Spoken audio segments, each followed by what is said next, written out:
Assalamualaikum warahmatullahi wabarakatuh, Bapak Ibu Guru dan Bapak Ibu Kepala Sekolah yang saya hormati. Izinkan kesempatan ini saya menjelaskan cara mengisi aplikasi evaluasi diri sekolah atau biasa kita kenal EDS yang kita membuatnya setiap tahun ya.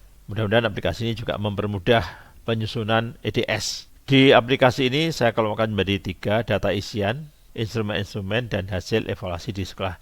Untuk data isian ada 8 isian, mulai identitas sekolah, pendidik, tenaga pendidikan, siswa dan rombel sampai pembiayaan. Dan untuk instrumen kita susun urut seperti instrumen standar nasional pendidikan ada 8. Hasil ada 4: rekapitulasi dan grafik, rekomendasi, rencana kerja sekolah atau RKS, rencana kerja, dan anggaran sekolah atau RKS. Mari kita masuk untuk data isian yang pertama. Nah, untuk identitas sekolah tolong diisi komplit, mulai NPSN, nama sekolah, alamat, kelurahan, dan seterusnya. Ini bisa digeser ke bawah. Berikutnya kita masuk data pendidik. Untuk data pendidik tolong mengawali mengisi data pendidik. Ini tahun pelajaran ini diubah dulu ya, diubah dulu. Untuk data pendidik yang kita sediakan misalkan kualifikasi pendidikan guru ya, kita siapi mulai D1 sampai S3. Sertifikasi maksudnya berapa jumlah guru yang sudah menerima sertifikasi, berapa guru yang belum menerima sertifikasi. Berikutnya gender atau jenis kelamin, terus status kepegawaian, ya PNS atau SN atau GTT atau mungkin kalau swasta GTZ ya. Nah, ada mungkin juga di satu daerah masih ada honor daerah. Untuk pangkatnya sudah kita sami komplit mulai 2A sampai pangkat di atas 4B ya. Nah, ini juga bisa kita tarik ke bawah atau kita geser ke bawah. Berikutnya kita masuk data tenaga kependidikan, itu juga sama. Ini ada pustakawan untuk masing-masing tenaga kependidikan. Kita minta untuk diisi kualifikasi pendidikan, sudah ada sertifikasi atau belum, jenis kelamin, status kepegawaian, pangkat dan golongan, kelompok usia, masa kerja. Berikutnya tenaga administrasi dan seterusnya. Ini bisa digeser ke bawah. Kita masuk siswa dan rombongan belajar. Nah, pada halaman ini pertama tolong disesuaikan kelasnya ini ya. Kalau untuk SMP ya diawali kelas 7 seperti ini, nanti ke belakang semua mengikuti. Kalau untuk SMA berarti ya diawali kelas. Ini ada 2 warna, ada warna grey dan ada warna putih. Yang warna putih yang diisi ya, warna grey ini rumus otomatis. Ini juga bisa digeser ke bawah. Berikutnya hasil belajar. Kalau di depan tadi sudah diubah SMA, di sini juga akan menyesuaikan, kelasnya akan menyesuaikan, mata pelajarannya insya Allah juga menyesuaikan. Sebaliknya kalau di SMP, mata pelajarannya juga menyesuaikan, kelasnya juga menyesuaikan. Berikutnya kita masuk sarana prasarana 1, kita bagi sarpas 1 dan 2 biar tidak terlalu panjang. Mohon ini juga diisi komplit, mohon ini diisi komplit ya. Jumlah siswa dan sebagainya ini sekarang di depan sudah diisi, otomatis akan terisi. Lahan yang warna putih ini yang diisi ya. Jadi yang warna grey atau abu-abu ini rumus sudah otomatis. Bapak Ibu sudah mendapat keterangan ini standar atau tidak, kurang atau lebih sudah ada ya. Tinggal mengisi datanya saja. Ini juga bisa digeser ke bawah, sangat panjang ya. Ya minimal Bapak Ibu kan terbantu, tidak ngetik lagi, tinggal mengisi datanya. Minimal seperti itu ya. Kita masuk ke Sarpas 2. Ini Bapak Ibu diminta memberikan skor. Jika punya skornya 1, jika tidak punya atau tidak memiliki skornya 0 ya. Itu aja. Ya, hanya ini juga bisa digeser ke bawah. Oke. Terus pembiayaan ya, ini bisa digeser ke sini gini ya. Pembiayaan yang perlu diperhatikan di sini, tolong mengetik rupiah ini tanpa diawali tanda petik, tanpa ada titik dan sebagainya. Ketik angka seperti ini ya.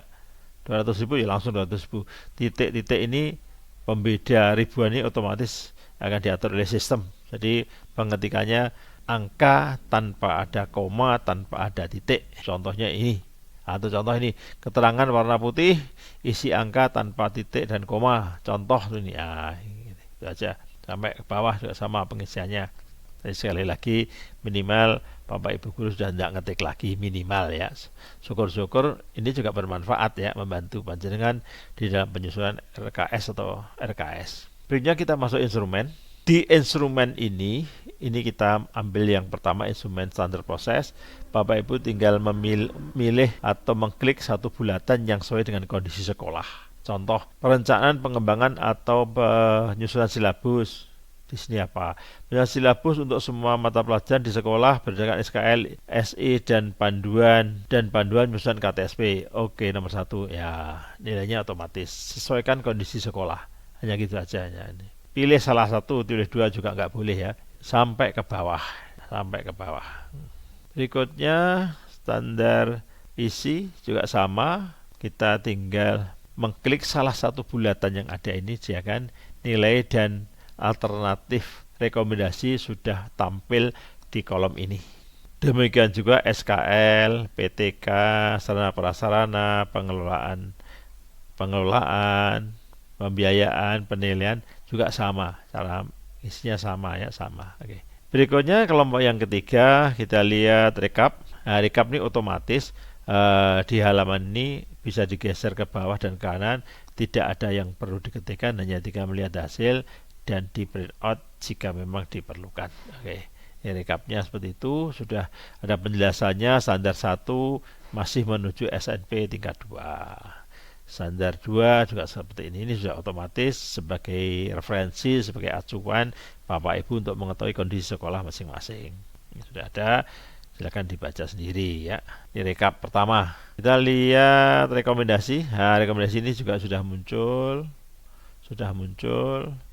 bisa dipakai sebagai penyusunan rencana kegiatan sekolah ya. Minimal rencana kita memang sesuai dengan kebutuhan, tidak ngarang, tapi memang dari hasil evaluasi diri sekolah yang dilakukan oleh seluruh stakeholder yang ada di sekolah.